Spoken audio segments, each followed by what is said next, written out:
Hi guys, जय हिंद। चलिए शुरू करते हैं आज की ये वीडियो। यूं तो पाकिस्तानी तालिबान के आने के साथ अफगानिस्तान में अपना राज करने का सपना सजाए बैठे थे, लेकिन हो कुछ रहा है उल्टा। पाकिस्तान में कुछ इक्के दुक्के ही लोग हैं जो कुछ सेंसिबल बातें करते हैं। आज के इस वीडियो में देखने मिलेगा आपको यही।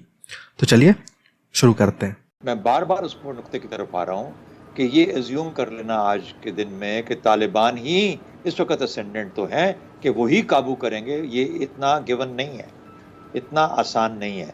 मिसाल के तौर पे अगर स्टेलमेट क्रिएट हो जाता है तो आपको जो इस वक्त 70-30 नज़र आता है, 70% इन फेवर ऑफ तालिबान, 30% सिर्फ गनी रजीम की तरफ, तो हो सकता है कि आपको ये 55-45 नज़र आना शुरू हो जाए, 60-40 नज़र आना शुरू हो जाए। यानी कुछ ना कुछ जो जगह है, जो मोमेंटम है, अगर वो स्टॉल हो जाता है तालिबान का, तो फिर आप देखोगे कि बेशक 75-80% रूरल एरिया उनके पास है, लेकिन बड़े बड़े शहर अभी भी गनी के पास हैं।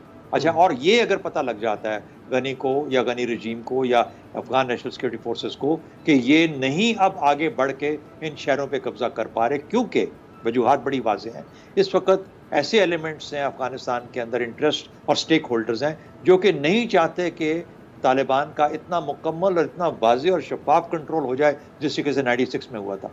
ये कहीं ना कहीं पे इनको टेम्पर किया जाए, इनकी पावर को। अब मैं अगर नाम लेना शुरू करूं तो आप हैरान हो जाएं कि कुछ तो बहुत ही वाज़ेह हैं। अमेरिका उनके अंदर सबसे बढ़ के होगा, भारत सबसे बढ़ के होगा, रूस बिल्कुल वाज़ेह तौर पे होगा, और शायद कुछ उनके पेरिफेरल कंट्रीज यानी जो नेबरिंग कंट्रीज हैं वो भी इसमें शामिल हो सकता है चीन भी बड़ी हद तक इसका हामी हो कि कुछ आपस में मिल मिला के बात कर लें। तो अगर कहीं से वो एक्टिवली सपोर्ट करते हैं काबुली रजीम को या गनी रजीम को, दे मे बी अ स्टेलमेट।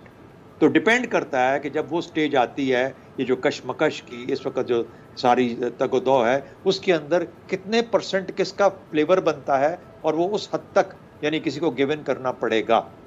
मैं एग्री करता हूँ इस बात से कि अशरफ गनी के होते हुए वहाँ पे कोई पॉलिटिकल डायलॉग या पॉलिटिकल कंसेंसस डेवलप करना बहुत मुश्किल है, और इसमें कोई शक नहीं कि बाकी इतने सारे लोग अवेलेबल हैं, जिनमें कारजाई साहब हैं, अब्दुल्ला खुद हैं, मुहक्किकी हैं, फलाने हैं, गुलबदीन हिकमत, ये सो एंड सो फोर्थ, ये पूरे के पूरे जो कि 3rd टियर है इस वक्त लीडरशिप का अफगानिस्तान में, वो सब के सब अगर इनका पलड़ा ऐसे ही भारी रहता है, भले वो बड़े शहरों पे काबिज ना भी हों, काबुल को फिर भी फिलहाल छोड़ दें, तो इसका मतलब ये होगा कि वो इस वक्त ये जो बड़ा धड़ा है उनके साथ बातचीत के लिए तैयार होगा, और ये मिल के एक ऐसा पावर पोल बना लें जो कि तैयार हो, जिनको को लोग सपोर्ट करें और वो अफगानिस्तान पे काबू कर ले। तो मुझे ये लगता है कि इतना cut and dried binary black and white में चीज़ें नहीं हैं, ये बढ़ेंगी, आहिस्ता आहिस्ता इवॉल्व होंगी। अच्छा। हमें देखना पड़ेगा कि कौन से धड़े मिलके इस वक्त पावरफुल धड़ा बन सकते हैं। ये ज़रूरी है कि उसका एक हिस्सा तालिबान ज़रूर होंगे। राइट।